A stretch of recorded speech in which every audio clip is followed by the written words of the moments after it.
alors la route de la soie avant la soie. La route de la soie, ce terme de von Richthofen, il a nommé ses itinéraires commerciaux route de la soie d'après une des marchandises qui a transité sur ces routes, qui est la soie. Mais vous avez eu d'autres marchandises et de façon très ancienne. Alors la meilleure preuve, c'est la circulation de matériaux comme le lapis-lazuli que l'on trouve en Bactriane, c'est-à-dire au nord de l'Afghanistan actuel. Vous avez là un bol en lapis-lazuli de la fin du 3000, début du troisième millénaire. Et ce lapis-lazuli, on le retrouve par exemple en Mésopotamie, donc vers l'Irak actuel. Vous voyez, les yeux de ce taureau sont en lapis-lazuli. La tête, elle, est en or. Or, l'or, on le trouve essentiellement soit en Afrique de l'Est, soit en Afrique de l'Ouest. Et puis, vous voyez aussi cette statuette égyptienne avec du lapis-lazuli, dont on sait qu'il vient du nord de l'Afghanistan actuel. Donc, vous voyez, si je vous montre sur une carte le trajet que cela a dû parcourir. Voici le nord de l'Afghanistan actuel, la Bactriane, où vous avez des gisements de lapis-lazuli.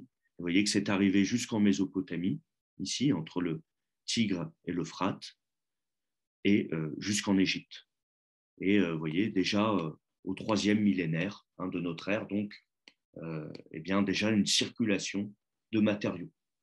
On a aussi une autre trace de cette circulation de matériaux, avec par exemple ce dragon cochon qui date de la culture du Hongshan. C'est une des premières cultures chinoises, une culture du 4e millénaire avant Jésus-Christ. On appelle donc ces dragons cochons des Ulong. C'est sans doute, ils avaient sans doute un rôle magique. Le jade a été considéré en Chine comme une pierre aux propriétés célestes. Et bien ce jade ne vient pas de Chine, il vient d'Asie centrale. Et donc, on a, or, ce dragon cochon, lui, a été sculpté dans le sud de la Chine. Et donc, vous voyez, on a fait venir du jade d'Asie centrale jusqu'au sud de la Chine. Déjà au 4e millénaire avant notre ère. Donc, vous voyez des échanges commerciaux anciens, mais sur lesquels on est relativement peu documenté, si ce n'est par ces matériaux que l'on a retrouvés dans des artefacts réalisés à ces époques. Le moment, en fait, où on commence vraiment à être plus documenté sur cette route de la soie et le moment d'accélération aussi de cette route de la soie, c'est l'empire d'Alexandre le Grand. Alexandre le Grand vit au IVe siècle avant Jésus-Christ. Il est né en Macédoine, dans le nord de la Grèce actuelle. Son père, Philippe II, a fait la conquête de la Grèce. Et lui, va reprendre le rêve de son père et de nombreux Grecs. Il va faire la conquête de l'Empire perse. L'Empire perse qui, un siècle plus tôt, avait menacé la Grèce au cours des guerres médiques. Alexandre le Grand va le soumettre dans une longue campagne, mais où il va remporter des victoires éclatantes, comme à Gordion, ou ici, près de Tarse. Et donc, vous voyez le trajet que fait Alexandre le Grand.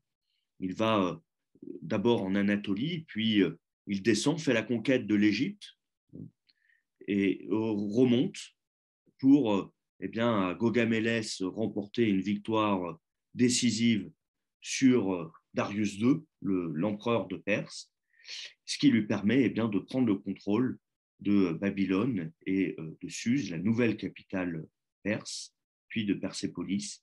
Et ensuite, il poursuit sa route pour pacifier toutes ces régions des confins reculés de l'Empire perse et même arrive jusqu'à Kaboul, en Afghanistan actuel, jusqu'en Sogdiane. donc au nord de la Bactriane, hein, ici. Et puis, il arrive sur l'Indus. Et là, sur l'Indus, malgré une victoire contre un roi indien, eh bien, il rentre car ces hommes ne désirent pas continuer. Ces hommes sont fatigués de ces campagnes et de ces guerres incessantes. Et donc, il rentre et en fait, il meurt eh bien, à son retour à l'âge de 33 ans de maux de ventre, ce qui a pu laisser penser qu'il aurait peut-être été empoisonné, car Alexandre suscitait le mécontentement de certains de ses hommes et de certains de ses généraux en, si vous voulez, voulant adopter eh bien, un certain nombre de modes de vie et de comportement perses au lieu de rester fidèle eh bien, au mode de vie traditionnel des Macédoniens.